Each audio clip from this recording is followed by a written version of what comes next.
Hello, students. Professor Piggy here. Snout polished, hooves ready. Today, we tighten the bolts. No hand-waving, no magic thinking. Because Security Plus does not reward confidence, it rewards precision. Attacks can start anywhere: email, USB, cloud apps. But networks remain one of the most common entry points. That is why this layer matters so much. The wolf loves assumptions, so we remove them. Imagine our pig farm again. Every device on the network is a host. Hosts are often called clients or nodes. Every host has an IP address. Now, traffic types.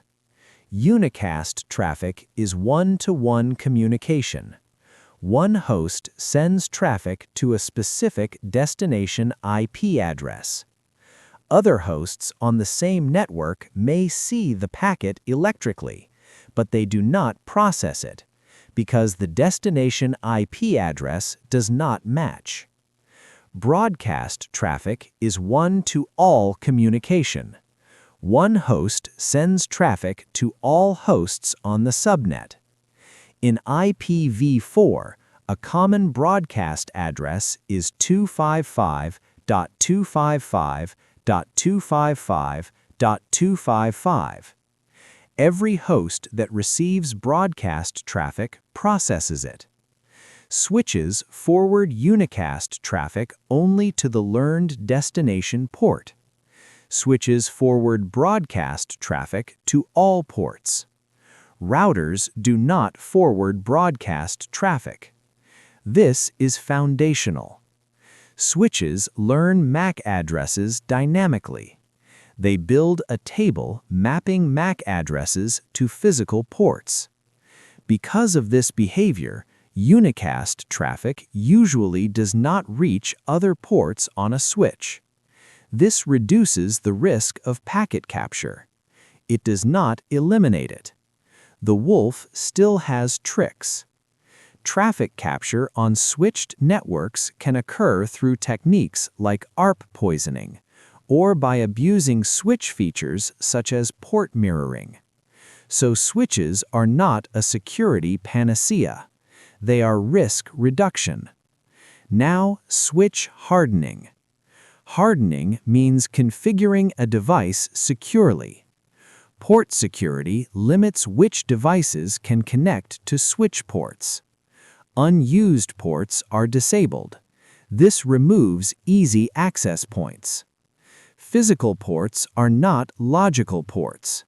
Physical ports accept cables. Logical ports are numbers inside packets that identify services. MAC filtering is another form of port security. In simple configurations, a switch learns the first one or two MAC addresses seen on a port. Any additional MAC address is blocked.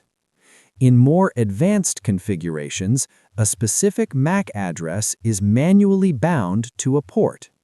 This is more secure and very labor-intensive. It is also not foolproof. MAC addresses can be spoofed. The exam loves this trap. MAC filtering limits access. It does not authenticate devices. Now, loops. If two switch ports are connected together, a switching loop can form. Traffic circulates endlessly. The network floods itself. This is a broadcast storm. Spanning tree protocol prevents loops. Rapid spanning tree protocol does the same thing faster. These protocols must be enabled. Spanning tree elects a root bridge. Ports transition through states to prevent loops. If spanning tree is disabled, the switch is vulnerable. An attacker can intentionally create loops or attempt to manipulate bridge elections. Spanning tree uses bridge protocol data units. Edge ports connect to end devices. End devices should not send BPDU messages. If BPDU messages appear on an edge port, it indicates misconfiguration or malicious activity. BPDU guard disables the port automatically. Now, routers. A router connects multiple networks together. Each router interface creates a broadcast domain. Broadcast traffic stops at the router. This improves performance and limits how far problems can spread. Routers must be hardened. Access control lists are central to this. Access control lists are ordered rule sets. They allow or deny traffic. Rules are evaluated from top to bottom. Each rule includes specific elements: permission, permit or deny; protocol, TCP, UDP, ICMP, or IP to match all; source address, a single IP address, a subnet, or wildcards such as any or all; destination address, a single IP address, a subnet, or any; port or service, such as TCP port 443 for HTTPS. An example: permit TCP from any to destination 192.168.1.10 on destination port 443. Another example: deny IP from 192.168.5.0/24 to 192.168.1.0/24. This blocks traffic between two subnets. ICMP can also be filtered. Blocking ICMP can block ping and diagnostics. Implicit deny is always last. Implicit deny means all traffic not explicitly permitted is blocked. Some devices apply it automatically. Others require it to be written explicitly. You may see it expressed as deny any or deny all. Concept is what matters. Now, routing tables. Every system maintains one. On Windows or Linux, the route command displays or modifies it. Route print shows known paths. If a destination is missing, traffic goes to the default gateway.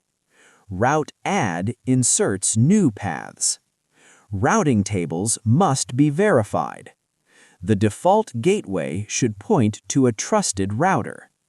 If routes are altered, traffic can be redirected. That enables on-path attacks. Now, monitoring. Simple Network Management Protocol manages network devices. SNMP agents run on devices. SNMP managers collect data. SNMP traps are alerts sent by agents. SNMP version 1 and 2 send credentials in clear text.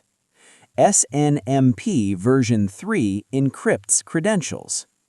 SNMP uses UDP port 161 for queries and 162 for traps. Now, firewalls. A firewall filters inbound and outbound traffic. Host-based firewalls protect individual systems. Network-based firewalls protect entire networks. Depth-in-depth uses both. Stateless firewalls evaluate each packet independently. They rely entirely on access control lists. A router behaves like a stateless firewall. Misconfigured ACLs are a major weakness.